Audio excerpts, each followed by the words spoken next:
It's a pleasure for me to be here this morning to share with you a topic about sustainability. So, we start with a problem, as Robert has tell it. Agriculture today is not sustainable for many reasons, but this morning we will concentrate on two reasons. The first is the unsustainable usage of chemicals. Every year we spread worldwide 3 million tons. You have heard before some numbers of production. For example, lithium. Every year we use 200,000 tons of lithium. For all the batteries, this is 15 times more. So it's a huge amount of chemistry, pure poison, which contaminates soils and participate to the extinction of biodiversity on Earth. Another problem that few people know is about fertilizers. We apply 110 million tons of synthetic fertilizers, which are produced from gas, mostly, so fossil energy. And they contribute also to 2.5% of greenhouse gas emissions. But together, agriculture amounts to 24% of greenhouse gas emissions. So of course, engineers, they like solve problems, ideally. So this is why Ecorobotix was founded in about 12 years ago. It was to use robotics to improve the way we use inputs in agriculture, to reduce these inputs. And we were convinced that robotics can play a role because it allows to replace bad machines with better machines. So that's the vision of Ecorobotix. We summarize it with the 3 R. The first R is to reduce the amount of chemicals used. The second is to replace synthetic chemistry with natural-based molecules, which degrade much easier and do not cause problems of contamination. And the third is more long-term objective is to participate to what we call regeneration of nature, to try to compensate what we already have destroyed in many places. And it's to use AI to select biodiversity in a targeted way, so to help equilibrate biodiversity in a cultivated field. So a few words about the technology. Most of what we develop is software, so to sense, to decide, and to act. Sensing, we have advanced camera system with a 3D imaging. We need 3D to have the accuracy to map what we want to spray at the millimeter level. And then we have processing capabilities on board because it's done real time. We have 200 milliseconds to classify the vegetation. So everything is done on the machine, and we have powerful computers to do that. So on this small box, you have all this inside. And what we do use semantic segmentation for those who are familiar with AI. It's a way not only to detect objects, but to detect all the contours of the objects. And for that, we have trained our models with a huge database of images that we have acquired ourselves, because we could not find these images on publicly available information. So it's also a huge part of the work is to collect images on all field conditions around the world to train these models so that they can perform in any condition. And then the last point is ultra-high precision spot spray. In between, there is also an important function which is tracking, mapping and tracking, which is typical robotic functions. And at the end, we have a fast electrovalves to apply a very small amount of product only where it's needed. So this technology is then embedded in a product, and I will show you our first product, which is on the market since 5 years now. It's called ARA. ARA is a 6-meter machine which comes behind the tractor, so it's not an autonomous machine. So it's not fancy robotics. Like we started with autonomous machines, but then we realized that the market was not ready for autonomous machines. And I will show you directly a small video. It's a commercial video so that you have a better idea of how this machine operates.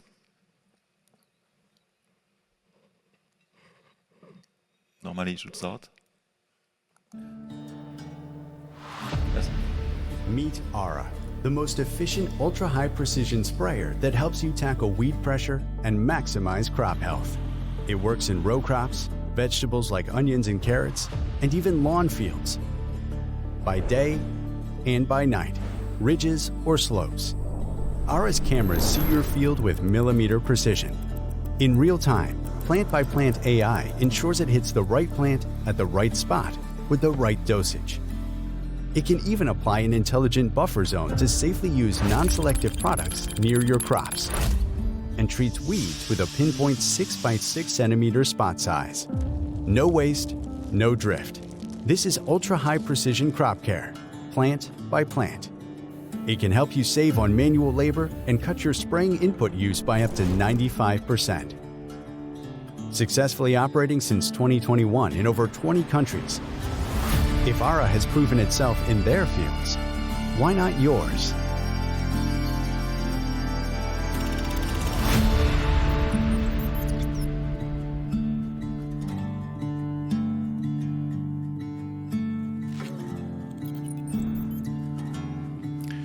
So today we have about 500 machines in operation in, as it was said, 20 countries.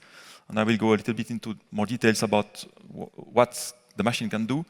So typically we have these operations. It can spray, for example, only a class of plants, for example, a weed. But we can also specify a sub-portion of the weeds, for example, all the monocotyledon or the dicotyledon, which are the two families of weeds, of plants. It can also spray weeds, but with a buffer zone in order not to touch the crop. And it allows to use non-selective herbicide. So if you don't know, chemistry has developed selective molecules that will kill only the weeds and not the crop. But these molecules are expensive to produce and they do not degrade on nature, or they degrade badly. So the advantage to use non-selective product is that you can use much simpler molecules, for example, pelargonic acid or acetic acid, which are natural-based products. But of course, these molecules are not clever. They destroy everything, so you need to place them only on the weeds. And for this, we have this buffer zone to be sure that we don't touch the crop. A third possibility is to apply only on the crops. For example, if you apply an insecticide, you don't want to protect the weeds and you want to save your product. And also another possibility is to apply everywhere except on the crop. We have other ways of processing. For example, an easy thing is to process everything which is green. Everything which is green, but between a given size.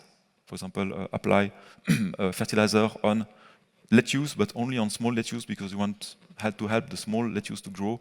At the end, have the same size for all your lettuce, in order not to be rejected by the stores.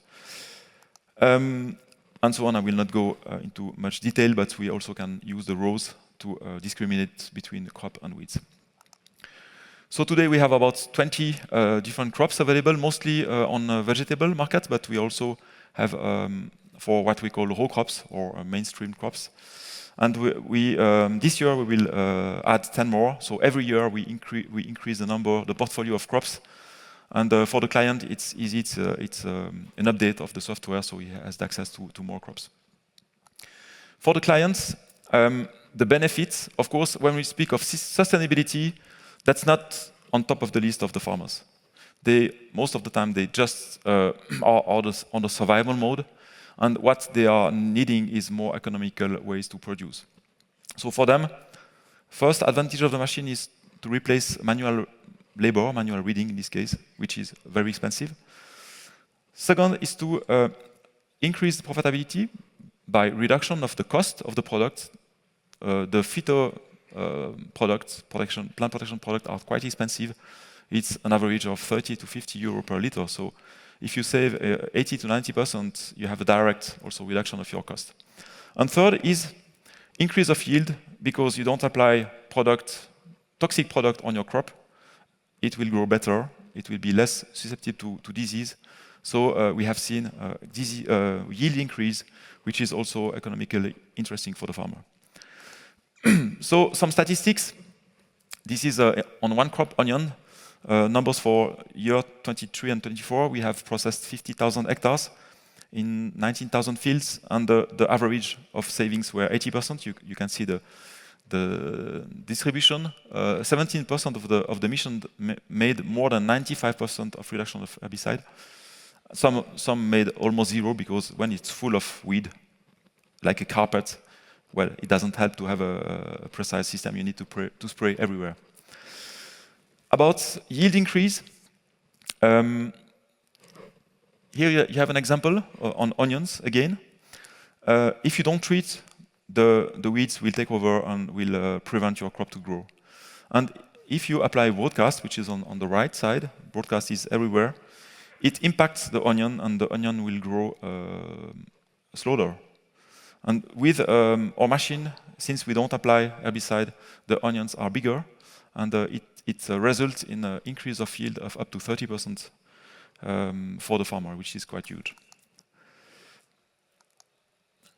So to conclude, we have a mission on sustainability, because it was the topic of this morning. If our technology is deployed worldwide, we have the potential to reduce chemicals, plant protection products by 40% globally. That's what can be done by reducing herbicide. Some products, you don't gain anything with our machine, because they need to be applied everywhere, like, for example, fungicide or growth regulator. But we have made the math, 40% of the chemistry, this means 1.6 million tons could be saved if our technology is applied globally. We think that about 5% of yield increase could be gained also by not applying chemistry on the crop. And also the impact on CO2. We don't do it today, but we plan to use our machine to apply foliar fertilizer. It's fertilizer applied on the leaves. By this way, we could also reduce by 15% the global greenhouse gas emission, which results in a saving of 0.5% globally of all greenhouse gas emission of humankind. So yes, robotics can have a sustainable impact. Of course, it's not perfect, because we need to produce machine. But if you can reduce the input, and we are speaking of millions of tons, it has the rentability is rapidly obtained. For example, we estimate that our machine, after 1 year of usage, it has already compensated the emissions for production. So thank you very much for your attention.